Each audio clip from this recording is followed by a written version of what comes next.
It is a jam-packed weekend of sport, another full program of action coming through this weekend from football, rugby and cricket venues across the world. Like we normally do on Fridays, we chat to sports journalist and commentator Khanyiso Tshwaku to preview the action for us. Khanyiso, thanks so much for chatting to us.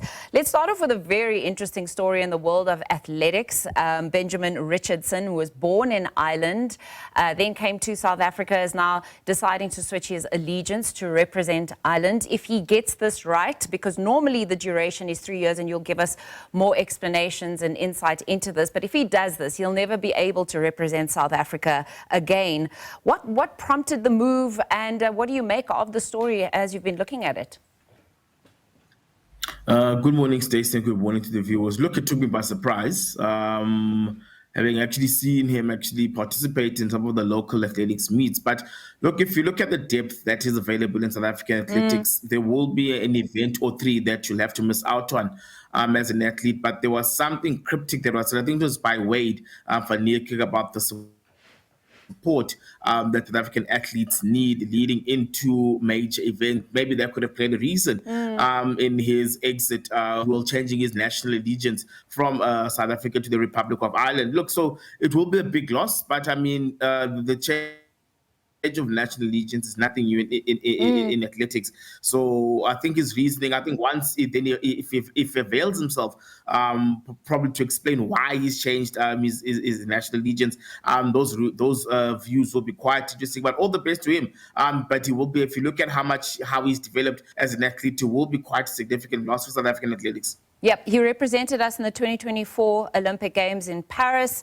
Although his current 100-meter and 200-meter times of 9.86 and 19.99 are faster than the Irish records, you'll have to run that under Ireland for that to stand. And as you mentioned, we're not too sure why. We produce great sprinting talent, but perhaps it's also what you get in additional support, as you mentioned. Now, let's move on, because I know we've got so much to get through. Let's look at the South African women's cricket team, how they've been performing at the ICC Women's Cricket World Cup. They take on Australia tomorrow. They really have been in fine form. What do you make of this fixture and, you know, just the progression through the rest of the tournament as well? It'll probably provide the fairest idea of whether they'll be able to beat England in the semi-final, should they play England. Since that particular loss against England, South Africa have gone on from strength to strength. And I think the most important part is that they've been able to find different ways to win games. They've been able to find different individuals to contribute to successes. True. So I think the important part now is being competitive against what is comfortably the strongest team in this tournament. I mean, Australia have found various ways to win. I mean, if you look at the measure of comfort that they won against England, you realize that there's Australia and then there's the rest. I mean, if you look back at that India game where they chased down 300 plus without raising much of a sweat, they didn't raise much of a sweat in chasing down 240 against England.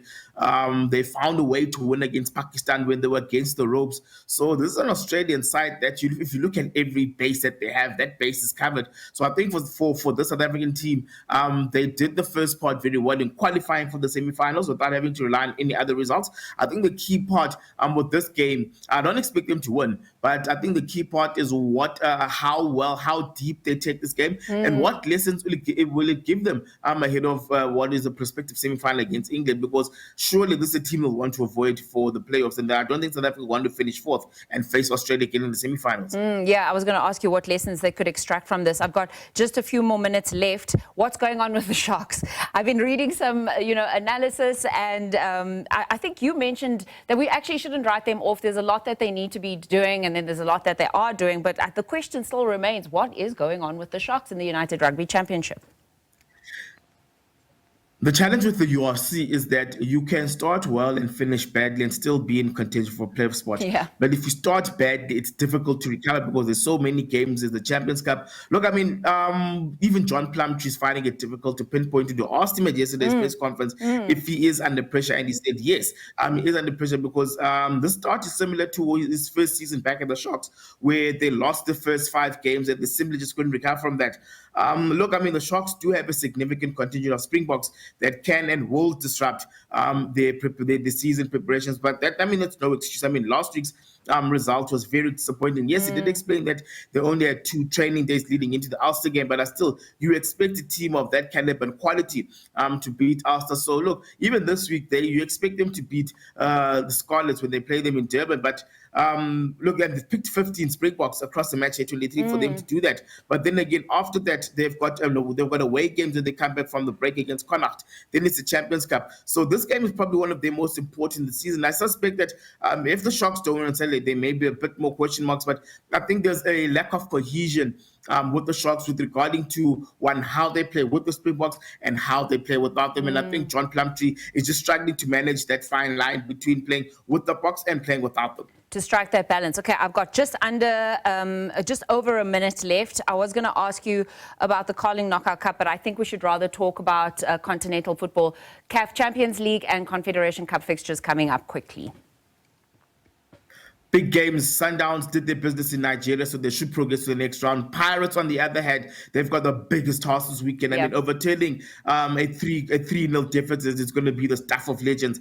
They were quite wasteful in the win against Polokwane City on Wednesday, but against the Central Lupopo side, who will clearly come and park the bus. Pirates have got all to do. I mean, Chiefs goalless draw away, they should be able to do the business, but again, they were also quite flat in front of goal against the FC over the week during the week. All right. Thank you, Khanyiso. Thank you so much for wrapping that up so succinctly for us. We have been talking about all the sporting action that's going to be taking place over the weekend, and also that interesting story of Benjamin Richardson, who is switching allegiance from South African sprinting or representing South Africa in the 100 and 200 meters to Ireland, where he was born. That's where we're going to wrap up your sports news for now.